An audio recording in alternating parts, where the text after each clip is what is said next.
Chapter 11. The Rise of Idumea. With the defeat of demon Lord Ko, the kingdom of Judah breathed a sigh of relief. The people celebrated the bravery and triumph of the Ebony Blades, honoring them as heroes. However, their victory was short-lived as a new threat emerged from the shadows. Idumea, a sinister sorcerer with the power to control the dead, arose from the depths of darkness. He sought to plunder the lands of Judah, exploiting its resources for his own malevolent purposes. The kingdom was thrown into chaos once again, as Idumea's army of the undead wreaked havoc across the land. Chapter 12. The Call to Arms. Word of the new threat spread swiftly, reaching the ears of the surviving Ebony Blades. Ezekiel, Gamaliel, and Uriel, grieving the loss of their eldest brother Ahijah, knew they had to rise once more. They heeded the call to arms, determined to protect their homeland from Idumea's vile clutches. The brothers convened in the sacred temple of the White Lotus, where they sought guidance from the ancient spirits. The essence of Ahijah lingered, whispering words of encouragement and strength. With his spirit as their guiding light, the three remaining brothers prepared for the daunting battle ahead. Chapter 13. The Necromancer's Horde. The army of the undead swept across the kingdom, leaving a trail of devastation in their wake. The Ebony Blades faced relentless waves of skeletal warriors and malevolent spirits, their cold gazes and bony fingers reaching out for their souls.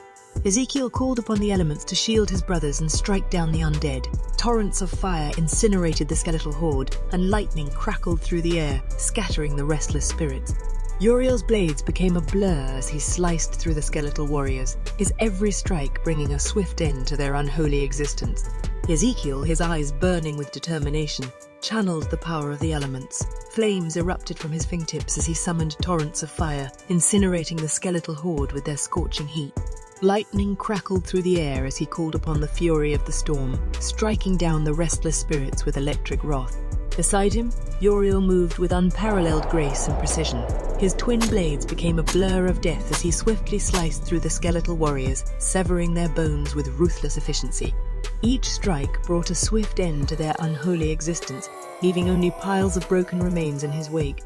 As the brothers fought side by side, their movements complementing each other, the skeletal warriors grew more desperate. They surged forward with renewed vigor, their bony frames clattering and rattling with unholy energy. But it was at that moment when the brothers saw all of the bones of the skeletal warriors fly into the sky, and the dead flesh from the fallen comrades of Judah's army formed into a grotesque abomination. The creature stood tall, towering over the battlefield, its 6 arms reaching out like a macabre puppeteer controlling its own army of bones. Its 3 heads twisted and contorted, each one filled with malicious intent. Blood dripped from its mouth, staining the ground with its dark essence. The creature let out a bone-chilling scream, an eerie sound that sent shivers down the spines of even the bravest warriors. Without hesitation, it charged at the brothers, its multiple arms flailing with deadly intent. The twins, Gamaliel and Uriel, exchanged a quick glance before a heated argument erupted between them. They both believed they were the one destined to face this abomination alone, their pride and determination blinding them to reason. But as the argument grew more heated, Ezekiel, the calm and level-headed brother, intervened. "Enough!" He yelled, his voice cutting through the chaos. "This creature is a threat to the kingdom, but I want to see the fruits of my training. Stop arguing. We have a necromancer to kill." His words struck a chord with his brothers, breaking through their stubbornness. With renewed focus, they nodded in agreement, their eyes fixed on the approaching abomination. Ezekiel, a mischievous smirk playing on his face, stepped forward. "I will beat this creature in 2 minutes," he declared, his voice filled with confidence. "This is my chance to test my skills with Ahijah's legendary obsidian blade. I've been training with it in secret." With his brother's support, Ezekiel infused all of his elemental powers into the obsidian blade. Flames danced along its edge as fire consumed the hilt, crackling with electric energy. As the creature attempted to strike with one of its arms, Ezekiel's lightning-fast reflexes allowed him to grab the skeletal knight's arm with his left hand, effortlessly slicing off 3 of its limbs. The abomination screamed in pain and rage, its multiple heads thrashing wildly. Determined to finish the creature, Ezekiel infused his other blade with lightning, causing it to crackle with raw power. Raising both blades high into the air, he channeled Ahijah's technique, combining the elements into a single vessel. The air around the blades vibrated with intensity. Ezekiel's appearance underwent a temporary transformation. One eye glowed with the fierce intensity of fire, while the other crackled with the electric fury of lightning. He seemed to radiate an aura of pure elemental power, reminiscent of his fallen brother Ahijah in his fire elemental mode. Filled with boundless power, Ezekiel charged at the abomination once again, moving with blinding speed that left even his brothers momentarily in awe.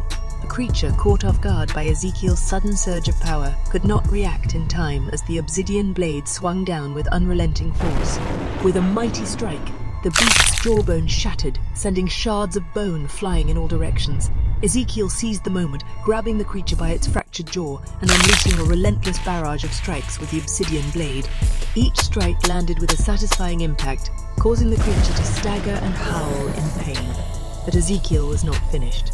Drawing upon the full might of his elemental powers, he unleashed a devastating final blow. The obsidian blade, now infused with the combined forces of fire and lightning, cleaved through the air with a blinding speed and ferocity. As the blade struck the abomination, a cataclysmic explosion of fire and lightning engulfed the surrounding area, turning the battlefield into a wasteland of destruction. The force of the blast sent shockwaves rippling through the undead horde, scattering their remnants and leaving only a charred aftermath in its wake. Silence settled over the battlefield as the abomination crumbled to the ground, reduced to a pile of ashes and broken bones. Ezekiel stood amidst the devastation, his breathing heavy and his body covered in sweat and soot. The power that coursed through his veins slowly receded, leaving him drained but triumphant. His brothers approached, their expressions a mix of awe and gratitude. Uriel clapped a hand on Ezekiel's shoulder and said, "Ezekiel, you beat the hell out of that abomination. That was quite the display, brother," he said, his voice filled with admiration. Gamaliel nodded in agreement, his eyes gleaming with newfound respect. "You truly have surpassed our expectations, Ezekiel. Ahijah would have been proud." Ezekiel's chest swelled with pride and a bittersweet sorrow as he thought of his fallen brother. He knew Ahijah was watching over them, his spirit lending strength and guidance in their darkest moments. As the brothers regrouped and prepared to face the remaining undead forces, a newfound unity and understanding settled between them. Together, they would face whatever challenges lay ahead, their bond as unbreakable as the blades they wielded. For they were the Ebony Blades, warriors of elemental power, and they would continue to fight until the kingdom of Judah was once again free from the grip of darkness. Chapter 14. Battle amidst desolation. The battlefield became a desolate wasteland, strewn with the remnants of fallen warriors and the stench of death. The Ebony Blades fought with unwavering determination, their grief transformed into a burning resolve. They pressed forward, driving back the undead and seeking out the heart of Idumea's power. Gamaliel, his eyes blazing with an unyielding determination, led his brothers with strategic brilliance. He maneuvered them through the chaos, exploiting weaknesses in Idumea's defenses.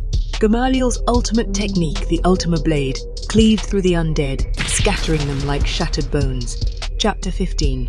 A clash of darkness and light. Finally, the Ebony Blades reached the heart of Idumea's domain. The necromancer, shrouded in darkness and power, stood before them, his eyes gleaming with sadistic delight. He unleashed his dark magic, summoning an unholy storm of death and decay. Ezekiel channeled the fury of the elements, conjuring tornadoes and torrents of rain to counter Idumea's dark spells. Uriel's blades moved with grace and precision, deflecting the sorcerer's attacks. Their combined efforts created a barrier of light that repelled the encroaching darkness. Chapter 16. Unleashing the power within. As the battle intensified, the Ebony Blades tapped into the depths of their inner strength. They drew upon the spirit of Ahijah, his presence lending them courage and determination. Their elemental powers surged, their blades glowing with an ethereal light. Ezekiel summoned a cataclysmic storm, lightning arsing through the air and striking down Idumea's minions. Gamaliel unleashed the full might of the Ultima Blade, then Gam released an powerful air slash, its destructive power cutting through the necromancer's defenses. The necromancer, out of desperation, summoned an elite warrior named Alexander. The Greek Uriel yelled out, "I got this, Gam! Ezekiel, focus on the necromancer!" Chapter 17. The Clash of Warriors. Alongside Alexander, a horde of newly summoned zombie warriors arose, ready to defend their master.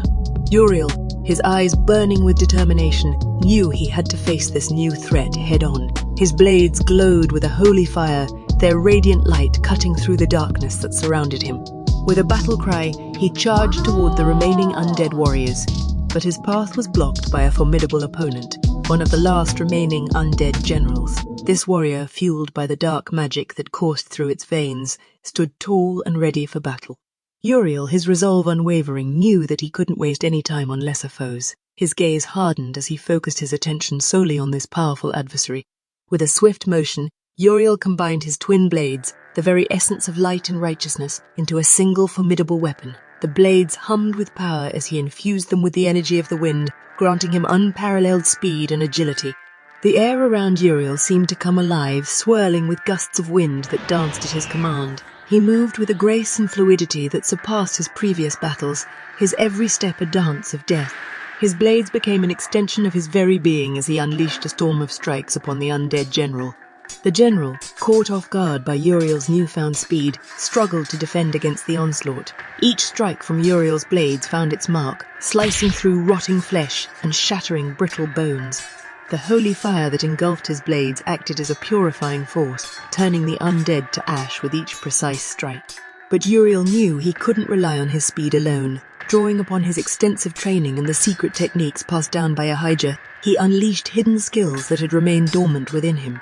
His movements became a blur as he seamlessly transitioned from one technique to another, exploiting the weaknesses of his opponent with precision and finesse. With a twirl of his blades, Uriel summoned a tornado of wind that engulfed the undead general. The swirling vortex tore through its decaying form, reducing it to nothing more than a pile of dust. But Uriel did not stop there. He continued to press forward, his blades a whirlwind of death that cut through the remaining undead warriors with ruthless efficiency. Amidst the chaos of battle, Uriel's mind remained focused and his movements calculated. He anticipated every strike encountered with masterful precision. With each fallen foe, his confidence grew, and his determination to vanquish Alexander and Idumea intensified. The battle raged on, Uriel's blades becoming an extension of his very soul. The holy fire that burned within him fueled his every move as he danced through the battlefield, a beacon of light in the midst of darkness. The undead warriors fell like dominoes before him, their dark energies no match for his unwavering righteousness. As Uriel fought, he could hear the sounds of Ezekiel's and Gam's clash with Idumea in the distance. He knew that his brother needed his focus and support. With a final surge of determination, he swiftly dispatched the remaining undead warriors, leaving only Alexander standing.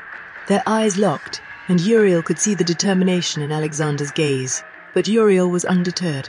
He knew that he fought not only for himself but for the honor and legacy of his fallen brother, Ahijah. The memory of their bond and the power of brotherhood coursed through his veins, lending him strength in this pivotal moment. With a swift movement, Uriel charged towards Alexander, his blades ablaze with holy fire. Their clash reverberated throughout the battlefield, a clash of warriors fueled by a desire to protect the kingdom of Judah and avenge the fallen.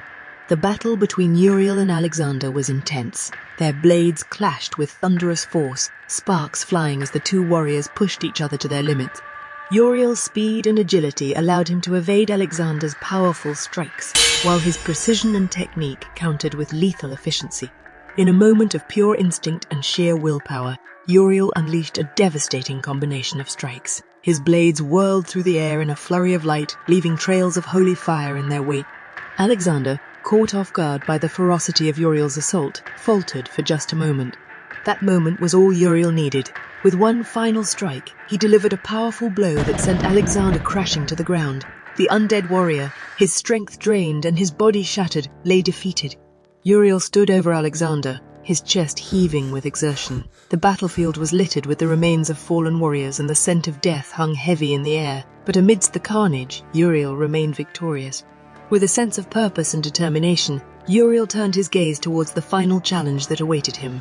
He knew that Ezekiel and Gam needed him, and together they would face Idumea and bring an end to his reign of darkness.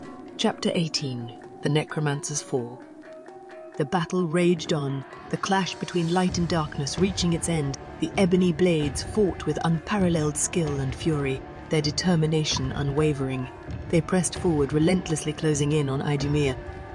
In a final, desperate move, Idumea attempted to unleash a forbidden ritual that would grant him unparalleled power, but the ebony blades were prepared. Their combined forces unleashed a devastating assault, overwhelming the necromancer's defenses. Ezekiel called upon the elements one final time and transformed into his lightning elemental mode, summoning a tempest of fire and wind and lightning. Ezekiel yelled at Gam, said 2 Esdras 15:26. And as Ezekiel said those words, a seal that was placed on Gamaliel was released in the ice elemental form, and he started transforming. The appearance of Gamaliel that he couldn't control in childhood and of all the memories of that day came flooding back into Gamaliel's mind. Ahijah, when Gam was little, placed a seal on Gamaliel's memories of that day and his ice elemental form. Gamaliel was now old enough to control the transformation, due to wanting to honor the promise that the brothers made to protect the kingdom of Judah. Gamaliel started to attack Idumea and punched him in his jaw and shattered it with his enchanted ice fist. Gamaliel pulled back his fist and released an attack with his fist that transformed into the shape of a lion. Uriel launched Ezekiel into the air with a whirlwind, and Ezekiel said, "Brothers, it's time to end this," and his weapon began to take the form of a lightning bolt-shapeless sword and sliced off the necromancer's legs. Uriel transformed and said, "It's about damn time, let's finish this then." Gamaliel enchanted the Ultima Blade with the ice element and used Omni Slash and sliced off the necromancer's arms after slashing him 6 times and freezing his body. Gamaliel's Ultima Blade struck true, severing the ties between Idumea and his dark magic. Uriel's blades enchanted with wind pierced through the necromancer's heart, and the whirlwind launched the necromancer's body into the air and chopped it into many pieces, ending his reign of terror. Chapter 19. Rebirth and Redemption. With Idumea's defeat, the kingdom of Judah began to heal from the scars of battle. The ebony blades, exhausted but triumphant, were hailed as saviors once again. They mourned the loss of their fallen brother Ahijah, his sacrifice forever etched in their heart. The people of Judah celebrated the victory, grateful for the courage and resilience of the ebony blades. The brothers stood tall, their bond as unbreakable as ever. They swore to protect their homeland, ensuring that its people would never fall prey to darkness again. Chapter 20. A new era begins. Under the leadership of the Ebony Blades, the kingdom of Judah entered a new era of prosperity and peace. The brothers devoted themselves to rebuilding what had been lost, strengthening the kingdom's defenses, and training a new generation of warriors. Their legacy lived on, inspiring hope and courage in the hearts of the people. The names Ahijah, Ezekiel, Gamaliel, and Uriel became synonymous with heroism and unwavering loyalty. The Ebony Blade's tale would be told for generations, a testament to the triumph of light over darkness. Chapter 21. The Forever Bond. As time passed, the Ebony Blades continued to protect their kingdom from any threats that dared to rise. Their bond as brothers remained unbreakable, their unity and shared purpose guiding them through every trial. Though scars marred their bodies and grief lingered in their hearts, the Ebony Blades stood as symbols of strength and resilience. Their legend grew, becoming a beacon of hope for all who faced adversity. The kingdom of Judah thrived under their watchful eyes, forever grateful for their unwavering dedication. Chapter 22. A Legacy Remembered. The Ebony Blade story became the stuff of legends passed down from generation to generation. The tale of their bravery and sacrifice echoed through the ages, inspiring future warriors to rise against the forces of darkness. The people of Judah never forgot the name of Ahijah, Ezekiel, Gamaliel, and Uriel. Statues were erected in their honor, and their names were spoken with reverence. The Ebony Blades had become immortalized, their story forever woven into the fabric of Judah's history. And so, the kingdom of Judah flourished, forever protected by the eternal legacy of the Ebony Blades. Their tale would forever remind the world that even in the darkest of times, the light of courage and brotherhood would always prevail.